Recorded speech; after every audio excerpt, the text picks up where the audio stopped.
Hi guys, welcome to ज्ञानियर। दोस्तों, आज हम यूरिन रिपोर्ट को पढ़ना सीखेंगे। कई लोगों की डिमांड थी कि भाई यूरिन रिपोर्ट आ जाती है, उसमें क्या देखना है, क्या समझना है। आज हम इसी को जानेंगे। पहले आप जानिए कि भाई यूरिन रिपोर्ट क्यों की जाती है। कि भाई अगर किसी व्यक्ति को डॉक्टर ने यूरिन की जाँच कराने को लिख दिया है, पेशाब की जाँच, तो वो क्यों लिखता है। जाहिर सी बात है, उसका जो यूरिनरी ट्रैक्ट इन्फेक्शन हो जाता है, कभी यूटीआई उस केसेस में, या किसी की किडनी में कुछ स्टोन हो, पथरी हो, ऐसी शिकायत हो, यूरेटर में कोई प्रॉब्लम हो, या प्रेगनेंसी के टाइम पे गायनेकोलॉजिस्ट लिख देते हैं। इसके अलावा कोई पेट दर्द हो रहा हो किसी का बहुत तेज़, तब भी ये पेशाब की जांच लिखी जाती है। इसके अलावा बच्चों में कई बार इन्फेक्शन हो जाता है हाथों में, तब भी, या जो भी पेशाब में जलन हो रही हो, किसी को पेशाब रुक रुक के आ रहा हो, तब ऐसी स्थिति में यूरिन टेस्ट लिख देता है डॉक्टर। अब यहाँ पे यूरिन टेस्ट कराने के बाद रिपोर्ट हाथ में आती है, तो आपको क्या देखना है उस यहाँ पे जो यूरिन रिपोर्ट आती है उसमें बेसिकली 3 पैरामीटर्स होते हैं, जिसके द्वारा इसको शो किया जाता है इसमें क्या कमी है, क्या है। तो 3 तरह से इसकी एग्जामिनेशन होती है। पहला होता है दोस्तों फिजिकल एग्जामिनेशन, मतलब कि फिजिकल ओवरव्यू, कि भाई आपने जो यूरिन सैंपल दिया है जिस कंटेनर में, उसको देख के क्या पता चल रहा है कि उसका वॉल्यूम, कि भाई उसका वॉल्यूम कितना है। तो इसका जो वॉल्यूम होता है दोस्तों 200-400 से लेकर 2000 पर ml DL के बीच होना चाहिए। उसके अलावा उसकी कलर क्या है। वैसे तो जो यूरिन का कलर होता है भाई पेल येलो होता है, तो वो कभी कभी डार्क येलो हो जाता है या रेड हो जाता है, ये सब देखा जाता है कि भाई इसका कलर क्या है। उसके अलावा ऑर्डर, अगर उसमें बदबू है, बहुत बुरी बदबू आ रही है, तो ये समझना होता है कि भाई उसमें इन्फेक्शन है, बैक्टीरियल इन्फेक्शन है। उसके जिस बंदे की जाँच हुई है उसमें यूरिनरी ट्रैक्ट में, उसके जो मूत्राशय वाला मार्ग है वहाँ पर कहीं ना कहीं बैक्टीरिया का संक्रमण है। उसके अलावा उसमें दोस्तों स्पेसिफिक ग्रेविटी देखी जाती है। अब ये स्पेसिफिक ग्रेविटी क्या होता है कि कई बार क्या होता है, यूरिन के अंदर प्रोटीन और यूरिया जैसे तत्व बढ़ जाती हैं, तब इसकी स्पेसिफिक ग्रेविटी भी बढ़ जाती है। तो इससे ये अंदाज़ा लगाया जाता है। और साथ ही इसका पीएच देखना पड़ता है। पीएच भाई 5 से 6 के बीच पीएच होना चाहिए, मतलब कि एसिडिक ही रहे, और ऐसा नहीं कि 5 से 6 से बढ़ेगा ज़्यादा तो उसमें इन्फेक्शन माना जाएगा, भाई बैक्टीरियल इन्फेक्शन है बॉडी के अंदर। ये होता है दोस्तों इसमें फिजिकल ओवरव्यू या फिजिकल एग्जामिनेशन, जो कि बंदा देख के ही बता देता है, कंटेनर को स्मेल करके, जो भी वटेवर।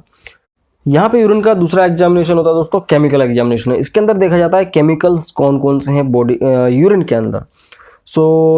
नॉर्मली के केमिकल्स को देखा जाता है, जैसे कि भाई उसमें प्रोटीन को देखा जाता है, भाई प्रोटीन तो नहीं है यूरिन में, अगर है तो वो कितना है, वो 10 mg/dl से कम होना चाहिए। इससे ज़्यादा अगर प्रोटीन है तो वहाँ पे प्रोटीनूरिया की शिकायत हो जाती है। प्रोटीनूरिया मतलब कि प्रोटीन रहेगा यूरिन के अंदर, वो अलग चीज़ है। खैर, शुगर होना नहीं चाहिए, अगर है तो डायबिटीज़ का पेशेंट माना जाएगा, डायबिटीज़ का कंफर्मेशन होगा। लेकिन कई लोगों को डायबिटीज़ नहीं होती है और उनके यूरिन में भी कभी शुगर निकल जाता है, तो उसका मतलब ये रहता है कि उस पेशेंट ने कहीं ना कहीं डेक्सट्रोज या जो ग्लूकोज की बोतल चढ़वाई हैं, और उस वजह से उसके यूरिन में शुगर निकला है। साथ ही ब्लू रिबन भी नहीं होना चाहिए, लेकिन अगर है तो लीवर की बीमारी हो सकती है। कीटोन बॉडीज होना नहीं चाहिए। ये सारी चीज़ें अगर होती हैं ब्लड के अंदर तो इन बीमारियों का अंदाज़ा लगाया जाता है। अब आती है बात माइक्रोस्कोपिक एग्जामिनेशन, कि भाई देखो फिजिकल एग्जामिनेशन कर लिया कि भाई यूरिन कैसा दिखता है, कैसा क्या है, उसमें अंदर कौन कौन से केमिकल्स हैं।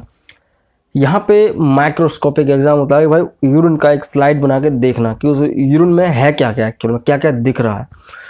यूरिन में पस सेल्स दिख सकते हैं। दूसरा होता है आरबीसी। कई बार रेड ब्लड सेल्स के मॉलिक्यूल दिख जाते हैं, तो उसका मतलब ये होता है कि भाई अगर रेड ब्लड सेल्स आई है, मतलब कि हल्का ब्लड आ गया है यूरिन के अंदर, तो उसका मतलब ये है कि भाई जाहिर सी बात है यूटीआई में कहीं ना कहीं इंजरी हुई है, कहीं ना कहीं ट्यूमर है, या कहीं से कोई इन्फेक्शन की वजह से ब्लीडिंग स्टार्ट हो गई है। तो ये देखा जाता है, ठीक है। और साथ ही बैक्टीरियल, कई बार क्रिस्टल्स देखे जाते हैं, टायरोसिन और सिस्टीन के क्रिस्टल्स भी दिखे जाते हैं। तो ये सारी चीज़ों को देखा जाता है बेसिकली इसमें यूरिन रिपोर्ट में, कि भाई आप नॉर्मली जो रूटीन यूरिन चेकअप कराते हैं वो उसमें। अब यहाँ पे नोट करने वाली बात क्या है, सावधानियाँ, कि जब भी आप यूरिन की जांच कराएं 2 घंटे के अंदर कराएं। मतलब कि आपने अगर सैंपल लिया है तो उसको आप 2 घंटे के अंदर दे दें, अदरवाइज उसके अंदर बैक्टीरिया की ग्रोथ होने लगेगी, ठीक है। और सैंपल देने के लिए भी कोई अच्छा कंटेनर इस्तेमाल करें, हर कोई सा कंटेनर इस्तेमाल ना करें, क्योंकि वो खुद ऑलरेडी कंटामिनेटेड ना हो, ठीक है। और यही है कि उसमें जब भी आप पेशाब के लिए सैंपल दें तो पहले अपना जो जेनिटल प्राइवेट पार्ट है उसको धो लें अच्छे से, और शुरू का थोड़ा यूरिन बाहर नीचे ज़मीन पर गिरा दें। उसके बाद का जो यूरिन होता है उसको आप कंटेनर में भरें। अदरवाइज़ क्या होता है कि जो बैक्टीरिया हमारे जो अपनी स्किन के ऊपर लगा रहता है, पेन इसकी स्किन के ऊपर लगा रहता है, वो भी साथ में चला जाता है, जर्म्स चले जाते हैं, तो वो रिपोर्ट थोड़ी गलत आ सकती है। तो इसलिए ये चीज़ का ध्यान रखें कि 2 घंटे के अंदर होना चाहिए जांच। अपना जो प्राइवेट पार्ट है उसको धो लें और थोड़ी पेशाब ज़मीन पर गिराएं, उसके बाद का जो सैंपल होता है वो देना चाहिए, तब एक्यूरेट रिजल्ट मिलता है। सो मुझे उम्मीद है कि आपको वीडियो पसंद आया होगा। पसंद आया तो लाइक करें, ना हो तो चैनल को सब्सक्राइब करें। मैं मिलता हूँ नेक्स्ट में दोस्तों। जय हिंद, वंदे मातरम।